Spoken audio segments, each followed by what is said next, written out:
Imran Khan here for Seconds Out to review the year that was. This time joining me is light heavyweight contender Craig Spider Richards. Craig, good to see you. How's life? Yeah, life's great. Life's good. Just been in the gym, grafting hard, just moved house. Life's just lifing right now. But yeah, I'm just ready, raring to go to get back to my craft. Sounds like you got a lot on right now. Those house moves can be quite they can take quite a lot of time and be quite stressful. Oh, it was quite stressful to be fair, but after shout out my friend Darius, who he's elite fleet care. He came, he helped me the removals, basically cleared my other place, moved into the new home, helped me with loads of bits. So I have to give him a big shout out for all the help Darius gave me. That really took the stress off of me, to be fair. But it's good. I've been enjoying the move. So you're still in London? Yes, in London, just near Bluewater, Kent. Okay, fair enough. So let's get into it then. Summarize your year in boxing in your own words, and we'll look into it a little bit further as you give you a summary. Yeah, in overall boxing on my year, do you mean? Overall boxing for yourself. Overall, yeah, overall this year's been good. Obviously, you've had a lot of the Saudi shows, a lot of the 50-50 matchups, fights that people could only dream of happening has finally been happening this year. The Beterbiev Bivol fight, you had the Usyk Fury fight, AJ Dubois. Like you had all the fights you wouldn't expect. It's been a good year for boxing, I would say. But what about for you? For me, it was great to be back. 2 years out was a frustrating period of an injury. I come back, obviously, straight into a hard test, straight off the back, got the seventh round stoppage, and then obviously jumped in a 5 vs 5. And obviously, I just changed trainers, obviously, this year also. Finding even a matchroom gym after how many years, stuck in my ways of training like that and changing over to Shane McGuigan's gym. It was a whole complete different principles of how to box. It was like relearning to box again. So I understood it was for the bigger picture in terms of if I want to progress onto, when I box guys like Bivol and for the world titles coming around short, I needed to make some changes the next time I challenge for them world titles that I'll be successful. And during that transition, I got called on the 5 vs 5 where I was in the few steps backwards, and everyone could see I was off that night. I wasn't myself. And as time's pushed on near the back end of the year, I've been raring to go. Sparring's been happening, getting hurt and getting them out of there and sparring and stuff again. And everything's clicking again. So I've just been itching and raring to go and looking to put that under the lights again and show what I'm about and have a big 2025, to be honest. Yeah, I mean, fight aside with Willy Hutchinson, what did you feel about the dynamic between you and Shane McGuigan, considering how long you'd been with the Sims team?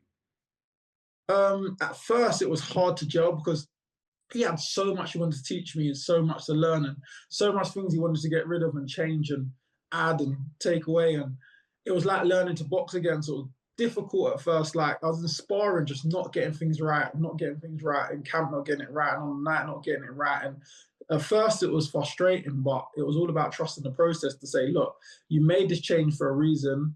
He's just got trained of the year. He's a top trainer. He knows what he's doing.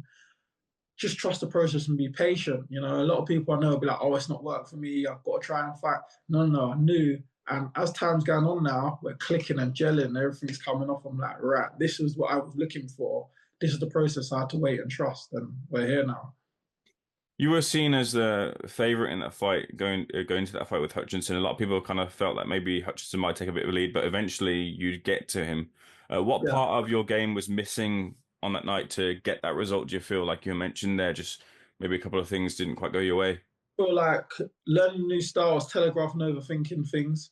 So like I was thinking about everything I was doing. Oh, Shane said to throw a shot like this, and it was wide, and I'm telegraphing, and then after a while, it's like my conditioning. Obviously, how I used to train with my conditioning was a different training camp. So my conditioning changed, in which I realized I needed to keep certain things that I've been doing my whole career. And I feel like, because down the backstretch, everyone knows I'm really fit down the stretch. And I felt like that was missing a little bit, which I've had to bring certain things back in to make sure my conditioning's back. And even when I was hurting him, I think later on I hurt him a few times. And I was then telegraphing the shot to allow him off the hook. And he can be a slippery customer. So it wasn't really the time to be doing novice stuff. It was just about executing and getting him out of there by doing what you know is best, how you do it. So maybe that was the only thing with fighting Willy Hutchinson, everyone knowing I'm a favourite. How I had boxed before, how I would have boxed now, both styles I felt would have beat him. But that transition stage of going backwards, he just got, it was the right night for him, I would say. The promotion was interesting, especially with all the mask reveals and everything at the press conference. Do you enjoy that different side of the promotional game? Yeah, I loved it. Like you're boxing, you're doing the same thing year in and year out. Press our way in, public workout, etc. But then you've come, you're doing all this mask reveals. We flew over to Bulgaria. We shot the film. We shot the promo film in the film set, promo video in the film set. Sorry. We was out there for a week or so with the other fighters. It was a new experience, doing the acting and all of that, and the way they treated you out there. Then obviously flying over to Saudi, new experience out in Saudi as well. So you won't get that really unless you're doing things like that. And yeah, it was a whole different ball game. It was a whole new experience. I really enjoyed it. Like, What was the conversation amongst the fighters about the acting side of things? oh, like this is different. We were like, oh, I love this. Like this is different. You box your whole life, and you don't get to do things like this. You never pictured boxing would ever bring things like this. It was new experiences. Like even though they're taking you to the restaurants, I remember like meeting the owners and they're taking you around the back and they might be showing you certain things. I remember at one point they showed us all different fishes. It was Good Friday, obviously Good Friday, I don't eat meat. And they'll show me the different fish they have, weighing them in front of you, picking which one while they're fresh sitting there. You're selecting them, they're coming back, bringing it out, cutting out all the bones. And you're sitting there and you're like, right, this is nice. Like, I like this whole experience. Yeah, it was different. All the fighters were saying this is stuff that money couldn't buy. It's just like a whole life experience. Did you fancy yourself a bit of an actor beforehand? I didn't, but now I do. It was actually nice. Like doing the filming was good. I enjoyed it. So yeah, I wouldn't mind doing a bit of acting. Now, can't avoid that in the fight with Willy Hutchinson, there was some animosity in the build-up. Where are you with that? No, I'll just put it to bed. Like I'm not here to hold grudges, hold on to things. It happened fight week. I'm sure he said some things maybe shouldn't have in the heat of the moment, whatever. We look past that and we move on. Fair enough. Good attitude, Craig. Let's get into the 2025 then. What's the ideal for you heading into 2025 and how likely do you feel are those opportunities to come your way? Well, I just want big fights now, really. I want to get back in that mix straight away. I want to get back to chasing world title dream. Now I'm ready again. There's no point in me being ready in the gym. It's about kind of performing this under the lights, and I feel like I need a big name to do that. So there was a lot of talks with a few fighters in the UK. One of them, Lyndon Arthur, which nearly got over the line, and he said he had a little injury and he was going to resume when he was back to do the fight. But then there was talks of he was trying to go a different way, left and right, and I was just like, look, I'm not going to chase this guy. Does he want the fight or not? He's saying he wants the fight, but I've heard him calling other people out during this whole time we was meant to reschedule. But I've had this situation with him before, so I won't hold my breath. We'll wait and see what he wants to do. I've been ready to go rare in my end. We'll see what he does. Couple of rematches, maybe, thoughts in your mind. First of all, that Hutchinson rematch, is that something that you're gunning for?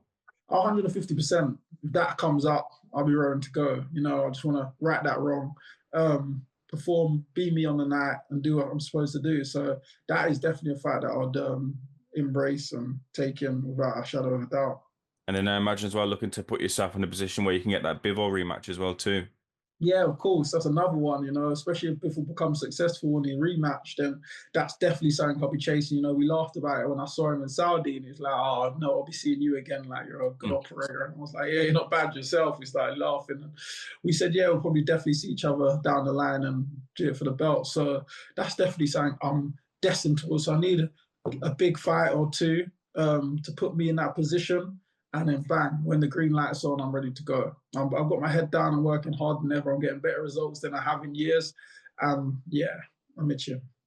Part of your year involved going over to spar Artur Beterbiev, and I've heard so many kind of wild stories about people that have sparred Artur Beterbiev, what it's like and just how kind of great he is, how much power he has. But in your own words, what was it like going over there and sparring with the champ? I really enjoyed it. Like obviously when I first got the call, obviously I wasn't able to do it. He first rang me, but then he pulled out with the injury for the first scheduled fight with Bivol. So when they called me again, I was out there now 23 days. We sparred about 3 times a week. And yeah, I sparred great, gave me loads of confidence from it. I was like, right, this is where I know I'm starting to get back to myself because I'm having good spars with Beterbiev. And if there's no one to have a measuring stick against, it was the unified champion at the time, 100% knockout ratio. And I was having some good spars with him. So there was a lot of mutual respect there after this. Each spar, each time we both give each other the nod of approval. And yeah, it was enjoyable. He's a nice guy, cool guy. Mark Ramsey, good guy as well, looked after me as well out there. I enjoyed it. I think I was actually talks of me actually going to do over there again, but we'll see how the dynamics measure up depending on obviously the date I've got, etc. If I can put that in my schedule or not, because obviously I've got to prioritize this 2025. Being a little bit selfish in terms of prioritize me and my career this year, but if there's time to do it, yeah, then why not? We'll go back out there.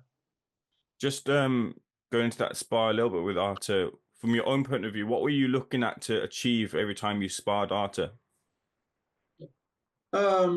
Just to try to make sure that everything I've been working on in the gym, I could pull that off on Arthur. Because I felt like if I can do it with Arthur, I can do it with anyone. So any success I'm getting during the things me and Shane's been working on, it means it works. So for me, it was like we was pulling off a lot of things, and it could have been even novice pros and other kind of guys that weren't able to pull it off in the camp leading up to the fight. So once I started feeling like it was clicking after months after the fight, I said, right, it's working now with these guys. Let's see if it will work with Beterbiev. Because if it worked with Beterbiev and I get any success with him, then I know that me and Shane's now clicked. And the more things was coming off and pulling off and I was getting comfortable in there, I was like, right, it's working now. I'm ready to go. So for me, Does it was about my confidence in terms of being able to pull off them things. does Artur get the win again in the rematch with Bivol? I'm not sure. It's a close fight. Two good operators. It was a high level IQ fight. Watching them both, they both had their moments. Beterbiev finished down the stretch stronger. I think Bivol started early, started stronger early, and then yeah, Beterbiev. So just who can now implicate that? Can Beterbiev get to Bivol quicker early in the fight, or can Bivol sustain his work till the 12th? And I think that's where who decides who wins. Couple of threads within the gym I want to get your take on, Craig. First of all, what was it like seeing Barry over in, is it Australia in I'm a Celebrity? Yeah, that was good. That was good. I really enjoyed it. I don't usually watch I'm a Celebrity, but because Barry was in it, I had to tune in this time. And yeah, it was a really good watch. He conducted himself very well. He done really good in it. He really gave it a good go for the challenges. I remember at one point he actually volunteered for a challenge when he didn't have to. They said, "Oh, who's going to do this challenge?" I think it was a spin one, and it was the thrown in the holes, and he done good. He actually won them all the stars to go and get dinner that night. And I laughed because I remember like when the gym, every time we finish training, everyone wraps up all the tape, we tape our hands with and throw it for the bin. This little game we play in the gym. And I said, Barry does that all the time as well. I said, it's paid off finally doing that little game for the I'm a Celebrity. But yeah, it was good. Did Good you watch. vote for him to do any of the trials? So I said again? Did you vote for him to do any of the trials? No, I wouldn't do that to Barry. In amongst the gym as well now, Caroline Dubois has been elevated to full WBC champion, looking for bigger and better things. What do you think for the year for Caroline heading into next She's year? in for a big year. She's been hungry. She's won these world titles for ages. You've heard her calling out big names for a long time now. And remember when she was an amateur, at one point she was unbeaten. No one wanted to fight her. She got into the Olympics early. She's always been destined for big things. Caroline's a tremendous talent. I've seen her sparking girls out in sparring quite frequently. She's a different kettle of fish. It's nice now she's got WBC titles. It's like no one can kind of close the door or shut her out from any angle. She can just push forward now and defend her title and maybe push on to try and win other titles. Also now she's got that green belt because other people are going to be interested in fighting her now. Do you get much in the mix with CBS in sparring? Yeah, me and CBS spar all the time. Well, not as much anymore. Especially like last fight, he had a southpaw, Right. so I did fill in here or there with some sparring with him. but he was obviously predominantly looking for southpaws for the last camp. But that's how originally I started going down Shane's quite regularly, because I used to go down there to spar CBS, to be honest. And then obviously we had certain conversations. I've ended up moving over there, but since we've been in house, we haven't sparred as much as we used to. So then finally, Craig, I said at the start kind of your ideals, but is it activity? Do you want multiple fights this coming year? Do you Yeah, want I need activity. I need activity. I need to be out regularly. I need to be in big fights. I need to make it happen this year, 2025. Like, there's no time to play now. I'm in the gym now full time, just, well, always in the gym full time, but I'm still in the gym full time, and I'm ready to now make it count, have camps and go out there, execute, and then have a little few days off and get back in the gym and have another camp and go again. I really want to be active this year, and that's the main objective. So just hopefully the match can get me out active this year, get me in the fights, and we can make it happen. Craig, pleasure speaking to you. Thanks for speaking to Seconds Out. Looking forward to a prosperous year for you in 2025. Thank you. I just want to make sure I shout out my sponsors as well, especially Elite Fleet Care. They've really held me down over the year and done a lot of things for me. So big shout out to Elite Fleet Care, Darius, and thanks Sean for even printing this up for me and Mill Team, etc. Let's go, Sharon. Absolutely, Craig. Appreciate it.